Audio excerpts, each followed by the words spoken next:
Dapat siguro si Borke ang unang nagsabi na kahit alam mo ang iyong daan sa Paris kailangan mong mawala ito upang mahanap sa Troyons. Ngunit proud na Irish si Bork. Ang Troyons ay nasa isang sulok sa isang gubat ng mga side streets. Malayo mula sa kaguluhan ng mga kalapit na boulevard ng St. Germain at St. Michel. At noong mga panahon ito ay isang kilalang restaurant na may isang kasikatan na maingat na binabantayan ng isang piling bilang ng mga patron. Ang kanilang lutuin ay ang pinakamahusay sa Paris, ang kanilang wine cellar ay walang kapantay, ang kanilang mga presyo ay kahanga-hanga sa murang halaga. Ngunit hindi ito kilala ni Baedeker. At sa karunungan ng mga may alam ay ganito.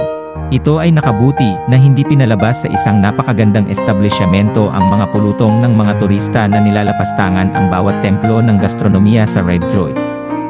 Ang gusali ay may 3 palapag, binihisan ng isang madilim na kulay, at pininturahan ng mga mapusyaw na berdeng bintana.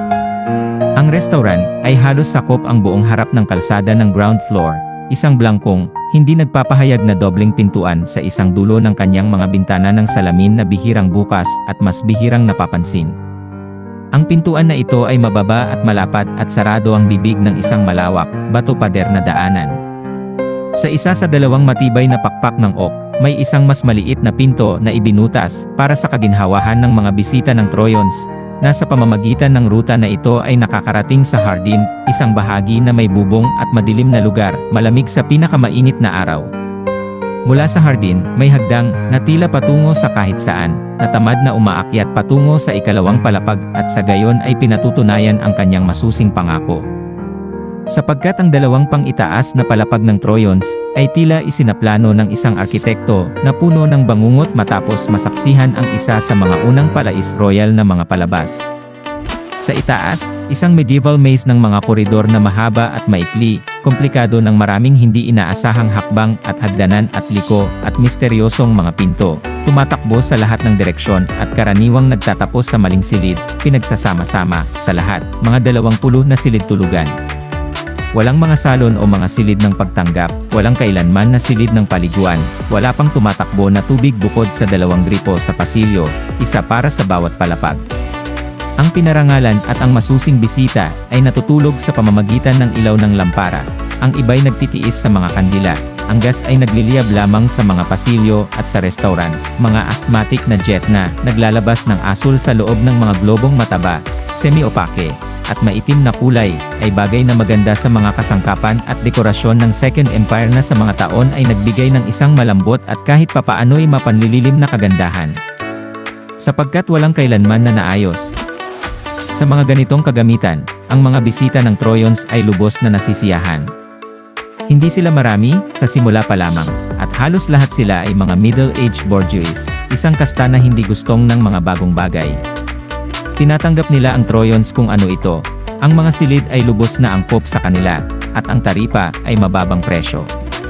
Bakit gagawin ang anumang bagay upang makagulo sa walang katapusang kapayapaan ng isang napak-discreet at confidential na establishmento? Ginagawa nila ang kanilang nais doon, sa kondisyon na ang kanilang bayad ay regular, at ang kanilang kamay ay marunong kumilos sa oras ng gabi. Si Papa Troyon ay galing sa isang tribo ng mga innkeepers at liberal-minded. Habang si Madam na kanyang asawa, wala siyang iniisip kundi ang mga piraso ng ginto. Sa Troyon sa isang maulan na gabi ng taglamig noong taong 1873 dumating ang bata na sa pagtanda, ay tatawag sa kanyang sarili na si Michael Lanyard. Marahil ay 4 o 5 taon siya sa panahong iyon, isang edad kung saan ang kamalayan ay nag-uumpisa pa lamang nakilalanin ang kanyang individualidad at ang alaala ay nagrerehistro ng may kakaibang hindi regularidad. Dumating siya sa hotel na sobrang excited na kasama ang halos hindi normal na sensitibidad sa mga impresyon. Ngunit ito ay mabilis na nalunod sa malalim na pagkakatulog ng malusog na pagod. At nang siya ay magbalik tanaw sa pamamagitan ng mga araw, kung saan bawat isa ay nagkaroon ng kanyang sariling at mahalagang hiling sa kanyang pagnanasa, natuklasan niya na ang kanyang alaala ay kakaiba at hindi gaanong malinaw. Ang pinakamaagang tiyak na larawan ay siya, isang maliit ngunit napakahalagang katauhan na nag-aalaga ng mabigat na puso sa isang madilim na sulok ng isang kalesa. Sa tabi niya ay isang lalaki na nagmumura sa kanyang bigote kapag ang pag-iyak ng bata ay nagbabanta na maging totoo.